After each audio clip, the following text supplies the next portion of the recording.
Welcome बच्चों, geography classes में आप सबका स्वागत है। जैसे कि हमने वादा किया था कि क्रैश कोर्स के माध्यम से आप लोगों का जो जो भी छूट गया है उसको पूरा करा दिया जाएगा। तो चलिए उसी सीरीज में हम लोग हाजिर हैं 41 नंबर क्वेश्चन के साथ। कह रहा है आपका कि कृषि कार्य को प्रभावित करने वाले दो कारकों का उल्लेख करिए। ठीक है, सवाल है आपका कि जो कृषि कार्य हैं, ठीक है, कृषि कार्य को प्रभावित करने वाले दो कारकों का यहाँ पर क्या करना है, उल्लेख करना है। देखिए, जो भी आप एग्रीकल्चर कर रहे हैं, किस भी तरह का के फसल उत्पादित कर रहे हैं, उसको बहुत सारे प्रभावित कर सकते हैं, बहुत सारे फैक्टर्स हो सकते हैं जो वो इफेक्टिव कर सकते हैं, उस पर प्रभाव डाल सकते हैं। लेकिन हमसे यहाँ पे पूछा जा रहा है कि दो कारक लिखना है। ठीक है, तो जैसे मान लीजिए कि कोई फसल जो है नष्ट होने के लिए कौन कौन से आवश्यक तत्व हैं, तो सबसे पहला है कि आप जो सुनते आ रहे होंगे कि फसलों को कभी कभी ना इंसेक्ट्स वगैरह जो है कि कीड़े मकोड़े भी नष्ट कर देते हैं, तो उससे भी आपका फसल प्रभावित हो सकता है।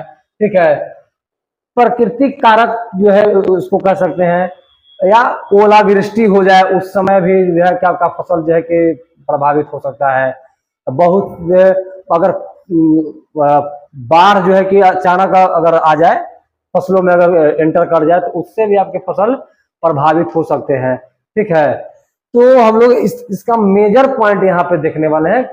बहुत सारे कारक हो सकते हैं, लेकिन मेजर पॉइंट में जैसे आपका एक प्राकृतिक कारक हो सकता है, आर्थिक कारक हो सकता है, और एक सांस्कृतिक कारक हो सकता है।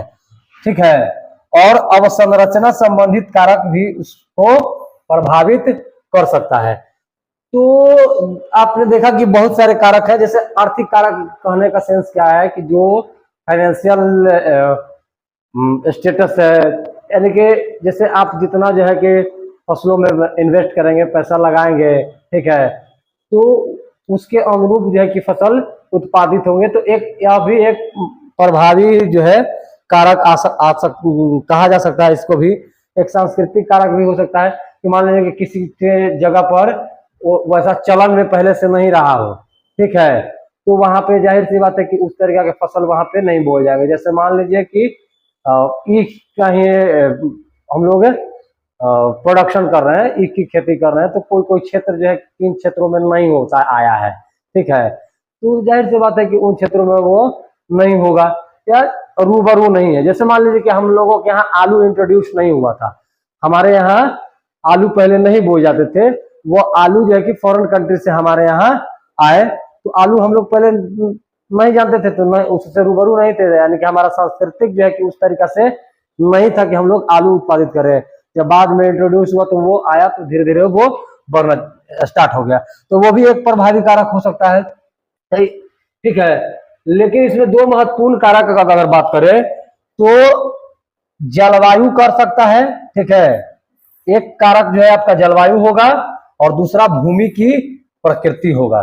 ठीक है, भूमि की प्रकृति होगा। तो जलवायु जो है आपका, जैसे मान लीजिए कि उस समय का मौसम कहाँ कैसा है, किन क्षेत्रों का मौसम जो है कि क्या है, कहीं पे ठंड ज्यादा है, ओलावृष्टि ज्यादा पड़ रहा है, बर्फीली वादियां हैं, तो उन जगहों पर फसलें जो है कि नहीं होंगी।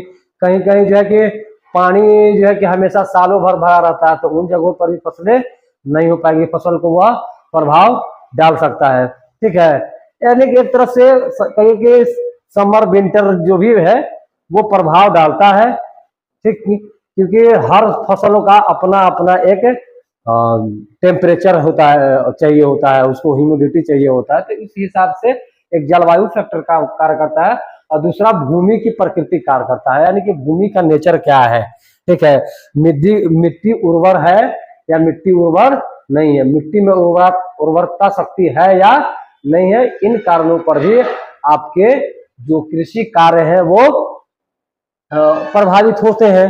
ठीक है। जैसे अब कोई जो है कि मिट्टी क्षारीय है, लवणीय है, उदासीन है, इस प्रकार का मिट्टी है, उसका पीएच वैल्यू इस मिट्टी का क्या है, तो फास्फोरस की मात्रा कितनी है उसमें, कैल्शियम की मात्रा क्या है, लौ ऑक्साइड की मात्रा क्या है, तो वो फसल और मिट्टी जो है, यानी कि किस प्रकार का फसल और उसको किस तरह का मिट्टी चाहिए होगा, वो भी आपको प्रभाव डाल सकता है।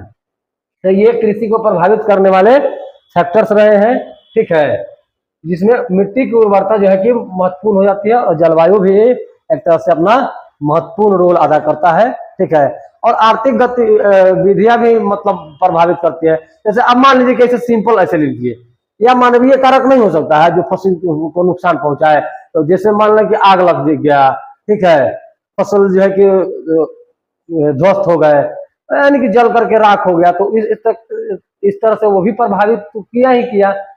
तो ऐसा नहीं है कि इसको केवल जलवायु और मिट्टी की प्रकृति तक ही सीमित रख सकते हैं आप। जैसे